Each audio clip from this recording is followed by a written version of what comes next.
ನೆಲಮಂಗಲದಿಂದ ಒಂದು breaking news ಇದೆ. ನೆಲಮಂಗಲದಲ್ಲಿ ಎಂದಿನಂತೆ ಸಾರಿಗೆ ಸಂಚಾರ ಆರಂಭವಾಗಿದೆ. ಎಂದಿನ ಹಾಗೆ ಸಂಚಾರವನ್ನು ಬಿಎಂಟಿಸಿ ಮತ್ತು ಕೆಎಸ್ಆರ್ಟಿಸಿ ಬಸ್ಸುಗಳು ನೆಲಮಂಗಲದಲ್ಲಿ ಆರಂಭ ಮಾಡಿದೆ. ಆದರೆ ನೆಲಮಂಗಲದಲ್ಲೂ ಕೂಡ ಡಿಪೋ ಇದೆ ಮೇನ್ ರೋಡ್ನಲ್ಲಿ.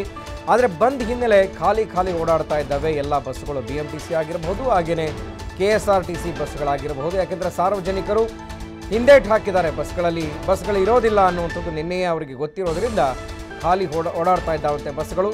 ಇನ್ನು ದಾಬಸ್ಪೇಟೆಯ ಕೈಗಾರಿಕಾ ಪ್ರದೇಶದಲ್ಲಿ ಕಾರ್ಮಿಕರು ಪ್ರತಿಭಟನೆಯನ್ನು ನಡೆಸ್ತಾ ಇದ್ದಾರೆ. ತುಮಕೂರು ರಸ್ತೆಯ ದಾಬಸ್ಪೇಟೆಯಲ್ಲಿ ಕೈಗಾರಿಕಾ ವಲಯನೇ ಇದೆ, ಕೈಗಾರಿಕಾ ಕೇಂದ್ರಗಳಿದ್ದಾವೆ. ಸೊ ಹಾಗಾಗಿ ಅಲ್ಲಿ ಅತಿ ಹೆಚ್ಚಿನ ಸಂಖ್ಯೆಯಲ್ಲಿ ಸಿಐಟಿಯು ಸಂಘಟನೆಯಿಂದ ಟೈರ್ಗೆ ಬೆಂಕಿ ಹಚ್ಚಿ ಆಕ್ರೋಶವನ್ನು ವ್ಯಕ್ತಪಡಿಸಲಾಗಿದೆ. ಕಾರ್ಮಿಕ ಸಂಘಟನೆಯಲ್ಲಿ ದಾಬಸ್ಪೇಟೆಯ ಕೈಗಾರಿಕಾ ಸೆಕ್ಟರ್ ಏನಿದೆ ಅಲ್ಲಿ ಕಾರ್ಮಿಕರು ಪ್ರತಿಭಟನೆಯನ್ನು ನಡೆಸ್ತಾ ಇದ್ದಾರೆ. ಆದರೆ ನೆಲಮಂಗಲದ ಡಿಪೋಯಿಂದ ಹೊರಟಂತಹ ಬಸ್ಸುಗಳು ಇದೀಗಾಗಲೇ ಎಂದಿನಂತೆ ಸಂಚಾರವನ್ನು ಆರಂಭ ಮಾಡಿದ್ದಾವೆ. ಸಿಟಿ ಕಡೆ ಬರೋದಕ್ಕೆ ಮುಖ ಮಾಡಿದ್ದಾವೆ. ಆದರೆ ಸಾರ್ವಜನಿಕರು ಮಾತ್ರ ಬಸ್ಸುಗಳಲ್ಲಿ ಕಾಣಿಸ್ಕೊಳ್ತಾ ಇಲ್ಲ. ಬಸ್ಸುಗಳು ಖಾಲಿ ಓಡಾಡ್ತಾ ಇವೆ ಅನ್ನುವಂಥ ಮಾಹಿತಿ ನಮಗೆ ಲಭ್ಯ ಆಗ್ತಾ ಇದೆ. ಇನ್ನು ನೀವು ನೋಡ್ತಾ ಇದ್ದೀರಿ, ನೆಲಮಂಗಲದಿಂದ ದಾಬಸ್ಪೇಟೆಯವರೆಗೂ ಕೂಡ ಸಾಕಷ್ಟು ಇಂಡಸ್ಟ್ರಿ ಕಾರ್ಮಿಕ ಸಂಘಟನೆಗಳಿದ್ದಾವೆ, ಹಾಗೆ ಕಾರ್ಮಿಕ ವಲಯ ಇದೆ, ಸಾಕಷ್ಟು ಕೈಗಾರಿಕಾ ಪ್ರದೇಶಗಳಿದ್ದಾವೆ. ಅಲ್ಲಿ ಕಾರ್ಮಿಕ ಸಂಘಟನೆಗಳವರು ಟೈರ್ಗೆ ಬೆಂಕಿ ಹಚ್ಚಿ ಪ್ರತಿಭಟನೆಯನ್ನು ಆರಂಭ ಮಾಡಿದ್ದಾರೆ.